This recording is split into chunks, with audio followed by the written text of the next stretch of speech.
Ubisoft booth here at E3, and we're going to look at Assassin's Creed Unity. We actually got one of the guys who worked on the game, the senior level designer, Bruno St. Andre, to talk to us. I know you've already maybe seen some of the cinematics, but it's so good in person. Let's go. We're here with Bruno St. Andre. He is going to walk us through the Assassin's Creed Unity demo. This is taking place in the French Revolution setting, so we're living the life of Arnaud.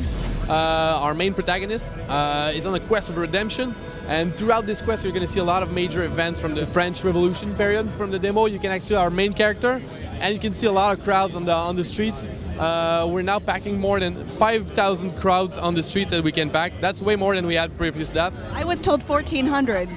So that's way more. I think you're right. There's 1,400 in that pack, but the technology allows us to actually. You'll see at the end, the last shot, we have 3,000 in it.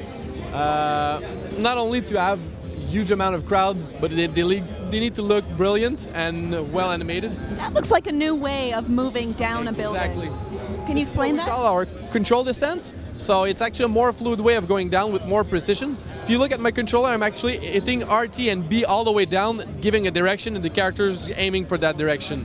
So our new control, our new precise control for navigation, actually, we're aiming to give more control to the player. So it's RT and A, whenever you do so, you're going to go up, and RT and B, you're going to go down.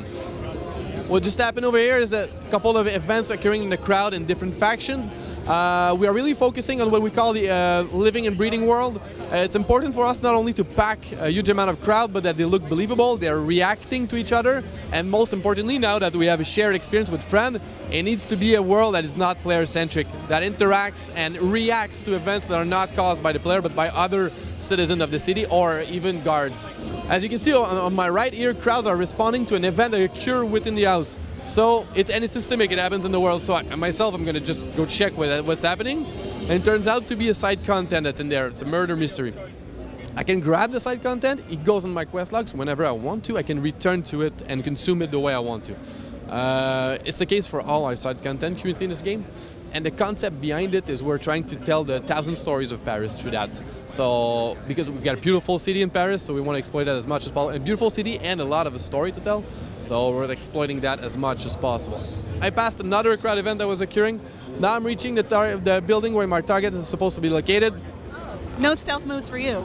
I did do a quick double kill on those guys, and then I'm going to fight the last remaining of those.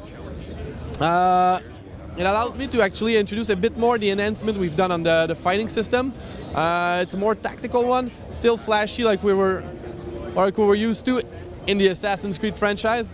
We have still a lot of cool new moves to exploit, but we put a lot of effort on the AI of our enemies so that they strategize better against you. They'll coordinate their strike, they'll create distance. I've heard the crowd pays more attention to you rather than like being in their own little world. So maybe someone in the crowd might call the police or run and find the police rather. Exactly, and some of them actually will take arms and fight with you, depending on the situation. If they feel that you have been harassed for not good reason, they actually might defend you on the crowd.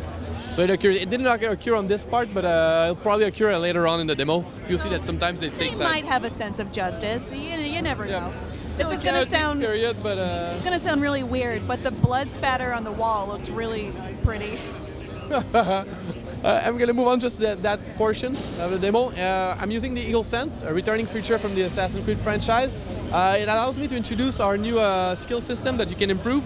That's level 1, so I just add a quick pulse of Eagle Sense, flashing my enemy around my targets behind the wall. I can improve that, get more information. I can even improve it to the point where it's a shared information between players. So as a player, if I scan with the Eagle Vision, I'm going to give information to my colleagues. Now, my target's in the building. I'm going to enter the building using a stealth mode. It's a new addition we have. It's actually a dedicated button. New stealth mode allows us to move more swiftly. It's possible to be in stealth mode if I wanted to almost the whole game. Yep, yeah, true.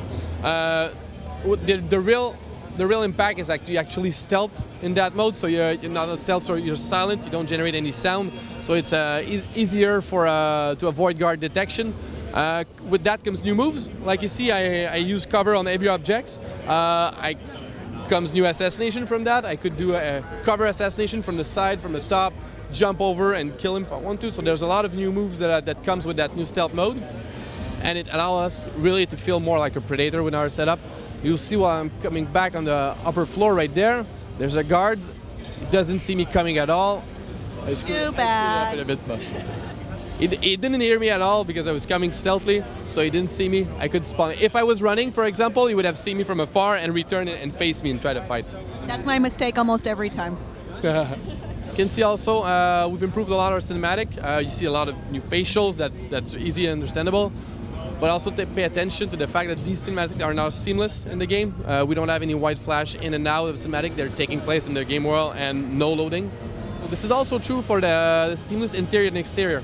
If you look at how I jumped out of the interior and how I did enter, there's no loading, it's seamless. There's a bunch of... I love this. So instead of I'm a serial map looker, Yeah. like I'm in and out of the map. But all the icons that I would need to look to for waypoints or what have you are in the world rather than me having to zoom into the map or have a little HUD in the corner. Yep. I really like that because that's my problem. Yeah, this is we call that currently I think it's over the ground icon. It's happening on the rooftop. Whenever you are actually in a situation where you want to plan your strike, you go on the rooftop and those icons will appear. Of course, if you're running, if you're in a chase situation, those disappears because I'm in action. But as soon as you're in a planning state, they will reappear in the world and allow you to chase, to choose what you want to do in terms of content, in terms of opportunities. Also, hide spots will be highlighted, shops are highlighted, and stuff like that. Move to the tavern area. Another seamless interior, as you can see. I'm just jumping in. This is a tavern, so kind of a social hub. We've got shops in it, black market shops. I have one of my friends actually connected to the game right now, so he's going to be displayed within the tavern as a character. If I approach him, I can see which mission he's currently playing, the difficulty rating, and I can join him on the fly if I want to. Do all your friends have the same appearance or do they all have their unique avatar in the tavern? Yes, they all have customizable avatar actually. So as you can see, he has different gear than me because he's collected this reward from different missions. So he can have different gear, can have different outsuit, different hood and stuff like that. And also the customization goes with the skills also. You actually can customize your skills differently so that you can be more efficient in a certain way of playing and your friend could be more efficient in another way. It's also available in the menu. You can actually connect to them, but we want it really to be part of the 3D world also. I'm returning to the crowd to speak again about the open world aspect. We've got tons of crowd in the streets. Again, they're reacting to multiple stuff. They're generating events without you. There's events that create gameplay. Sometimes we saw a thief that tackle here. I think some... There's a fight. Exactly, there was some kind of demonstration, argument. On the side, so there's a lot of things. Right now I've got a huge patrol of enemies coming my way, so I'm going to try to avoid them, not getting tangled up with all those guys. I'm just going to move, and returning featured and brand, like getting into the crowd to blend is always a good thing for the assassin. We've got way more crowd than ever before, so it's a good tool, and we go even further. It's actually not only a blending tool now, but it creates friction in the streets. You can use that to your advantage. If you want to lose guards that are chasing you, you can storm into the crowd. They will lose a lot of speed. You can head for the rooftop and you lose them. And I went fast on narrative of this mission, but at this point Arnaud wants to make a public statement against the Templars. That's why he's searching for an open public kill more than a back alley kill at this point. This is the current mission we're playing. It's later on in the game. That's why I could have a lot of ways of doing it. We call the 360 approach, so we favor the player to use whatever he wants. But in that case, I want to do it. I want to send a public message, so I'm going to use the more obvious or assassin-like method of killing somebody. I'm going to search for the rooftop to have a clear air assassination on that guy. My target is right over there, the guillotine stage. Scanning around, I see easily that there's structure over here, so there's a path for me. Gonna head for it. You said that he wants to make a public statement. That was really interesting to me. Is that a big part of the character or the point of the assassins in this game? Actually, the character Arnaud will go through the. He's going to the full initiation of the Assassin's Guild, so he's going to be closer to the conflict between the Assassin and Templar. This game is, in terms of narrative, is returning also to the basic of that franchise. As a character, I'm progressing through the Assassin Order. I ranked up, and I'm getting more and more involved between the two factions, the conflict. Yes, Arnaud will face a lot of Templars within the game, like this one. Is it safe to assume these people right here are Templar? The guards over here are what we call the protectors. They are national guards, so they are neutral at this point in the game.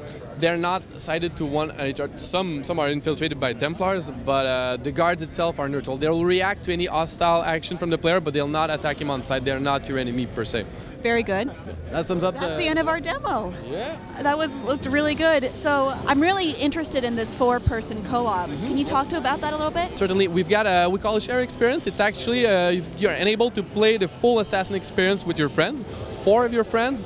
You can actually up into missions if you want to, or up into the toy and wander with your friends, collect and explore the rich environment of Paris by 4-player. They had a demo for that too here, and it was really cool because it seemed like more strategic, and you could there's a timer function where you can coordinate certain actions. So let's say you get caught killing a mark, and your friend could jump in and maybe like cover for you by assassinating them, and then you could then cover for your friend covering for you. It's just it's endlessly co-optable, I guess. That's not a word, but but if you look back at other games like the Brotherhood, the Revelation, and we had the what we call the Brotherhood assistants, so that the others assassins were coming.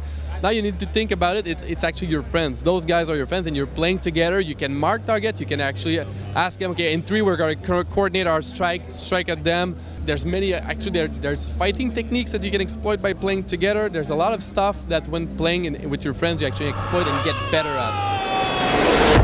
It's the entire Assassin's Creed experience that you have in your hands. Like the same thing you were playing in single player, but now with 3 of your friends. It looks really good. It did remind me a little bit of the Brotherhood aspect, but it was just like, it seemed like the next step of that, kind of more fleshed out. The way we construct our fight system, it allows us for combination of move and timing to actually be more efficient and understanding. We put a lot of effort in the strategy of the enemy, so if you begin to understand that, there's a way to counter-attack against those strategy. So whenever they're trying to create space to shoot at you from distance, putting the big guy in front, creating space, and then the tiny guy will shoot from a distance. If you actually understand that, you can sneak by and kill the other one and get the advantage on them. Oh, I really like that. It reminds me of the triad of... Okay, so when you're playing with your 3 other friends, are they other versions of Arnaud, or are they fully realized other characters? They're actually customizable. I don't know. When you play with your friend, you're actually part of the Brotherhood. So you remember in past AC when you were sending assassin on different mission, you are kind of this crew now. So on your machine, you're always playing Arnaud in a sense, but when you team up with other friends, you are all assassin from the road. You get the same outfit. You're not all Arnauds basically. Yep. So in my game, I would treat them as just my fellow assassins, rather than that's me, but not me. Exactly, but since you are all customizable, we're not all going to look the same. We're going to be unique by our own, so I think player will feel like they're just playing their character with their friends. Tell me about the customization aspect a little bit too. I mean, can I earn different articles of clothing or colors or? Yep. Actually, there's a lot of rewards based on that. There's the customization in terms of aesthetical and also in terms of gear and gameplay. So you can you can gain new suit, you can gain hoods, boots, gloves, weapons, armors, and stuff like that. And different levels, different categories of those gears actually to get better and better. And these are rewards that you gain by playing alone, by playing with your friends, by exploring the city. There's a lot of rewards also to explore that vast city. For example, you remember the murder mystery that I caught at one point? Well, let's say I finish that murder and find out the murderer in the city, but chances are I can actually pick up the murder weapon. It could be a gear that I use if I want to. See? And if you kill a target like the target I just killed, it's possible that he has a unique weapon that I can grab and keep onto the game. That's very cool. Well, I really loved in multiplayer when you would get better and stronger and level up, you would be able to like maybe change your color of your costume or put on a different mask. And it seems like you folded that element over, or maybe the best elements from the multiplayer in the old multiplayer into this. Yeah, exactly. And I think we went a bit further in terms of not only allowing suits change, but really pieces. Yep. All right. What do you hope people get from their presentations today? Besides that, it's just really effing cool. Yeah, for me, I think my personal taste, the way I see this game is what I love about it. It's an urban playground, a rich urban playground. Paris is probably, in my mind, for just my personal taste, probably the richest city to explore, and with the history it has in it. I like the fact that you see Notre Dame on that screen. It's a seamless in and out. Notre Dame, you can enter without any loading. You can explore everything. You can actually infiltrate from the church bell going down.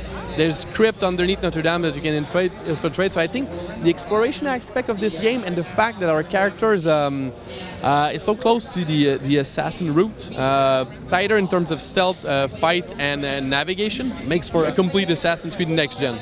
It seems like a really natural move to come to Paris, considering how many people of French descent work for Ubisoft, but also the history of Paris. And you know, we know that Assassin's Creed is deeply intertwined with many real historical figures and events. So I can assume that will play a strong part as well. Yeah, exactly. We've got cool historical character in this game. Just to name a few, Napoleon is probably the one more known. Characters really deeply embedded into the French Revolution, like Robespierre, like Danton are present in the game, and other more funny characters like Marquis de Sade will also be included in the game. So expect a lot of surprises in terms of... I'm really excited for this, like more than before even. So when does Assassin's Creed Unity come out? When can everybody look for it? 28th of October 2014. All right, and then that will be available for Xbox One and PS4. And PC. And PC. All right. Well, thanks so much for talking to me. My pleasure. I'm really excited for this game. It looks great.